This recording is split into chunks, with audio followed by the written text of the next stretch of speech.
The cabinet has approved one nation, one election bill. Then this bill has also been introduced in the Lok Sabha. But to become an act, this bill is going to take much of the time. But what exactly is the procedure if the bill has to become an act? What are the pros and cons of the one nation, one election? How it is going to change the democratic and federal structure of the country? Let's try to discuss in this video. 9 MPs voting in favor of one nation, one election and bill. the Constitution of India. This bill will finish our business. It is just a full. Hello, hi, namaskar. I'm Prajwal Borse and you're watching the Indian Sapiens. First point, if the bill has to become an act, then what exactly is the procedure?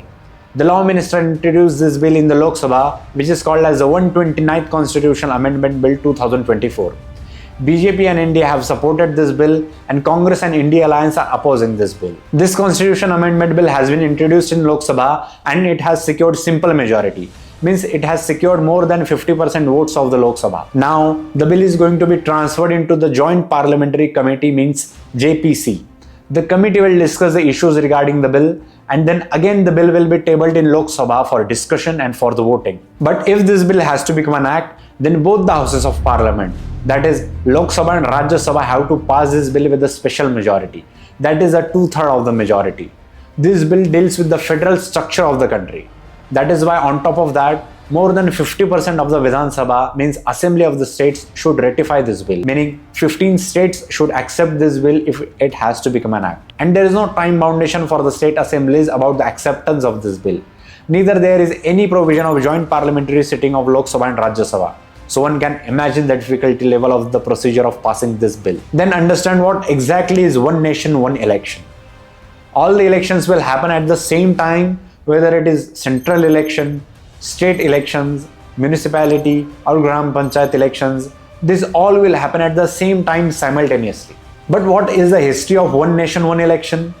India gained independence in 1947. Then our first free India elections were conducted in 1952.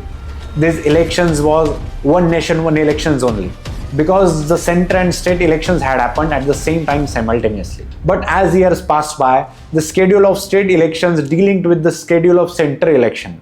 For example, in the year 1952 and 1957, Kerala Assembly elections were conducted with central elections. In this election, Communist Party formed a government in Kerala state. But before its completion of tenure, Congress central government abolished the Kerala state government and imposed president rule in the state in the year 1957. So because of that, Kerala Assembly elections were conducted in 1960 instead of 1962. So that is how the schedule of many state elections got delinked from the central Lok Sabha elections. Then let's discuss the implications of one nation, one election. Analysts suggest that the one nation, one election can save a humongous amount of money. For example, in the year 2019, elections total expenditure was 66,000 crore. An Election Commission of India had spent 4,000 crore in it. But again, many state assembly elections came and which costed India thousands of crore of rupees. But if we conduct central and state elections simultaneously, then we can save a huge amount of money. According to Ramnath Kovind's report, we can save money up to 50,000 crore rupees. This can help to increase India's GDP to 1 to 1.5%. And it can also increase the industrial growth and control the inflation of the country. Whenever the election of any country is announced, then the central government ministers and the whole system also get engaged in the particular state election. So instead of governance, they got involved in the campaigning of the state elections. So not only central government, but also state government, state police, government officials, election commission, Indian citizens are always hooked, and as we all keep hearing election related news, India is always in the election mode, and we know that the elections in India are never ending cycle. One nation, one election can solve this problem. It will force central ministers and government officials to more focus on governance and public work. Whenever the elections are announced, the election commission imposes a model code of conduct. Until the results are out, new developmental projects cannot be passed and the citizens cannot avail government schemes in this period. So in each state, such situation comes twice, while in the central election and while in the state assembly election.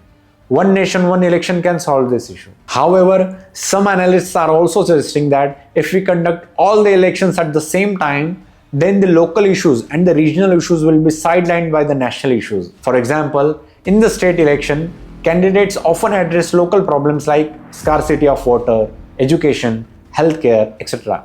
But these vital concerns may get overshadowed by the national issues like Article 370, foreign affairs, etc. Sidelining of regional issues will also weaken the regional parties, and the dominance of national issues will favor the national parties. National political parties with larger resources will always have an advantage over regional and local parties in simultaneous election. National political parties with larger resources will always have an upper hand advantage over the regional and local parties in simultaneous elections. Analysts also suggest that these things can damage the center-state relations of our country, and it will weaken the federal structure of the country. What do you think about One Nation, One Election bill? Can it become an act? Tell me in the comment sections below. This was the video, my friends. Keep watching the Indian Sapiens. I'll see you in the next video, and until then, Jai Jagat, Jai Bharat.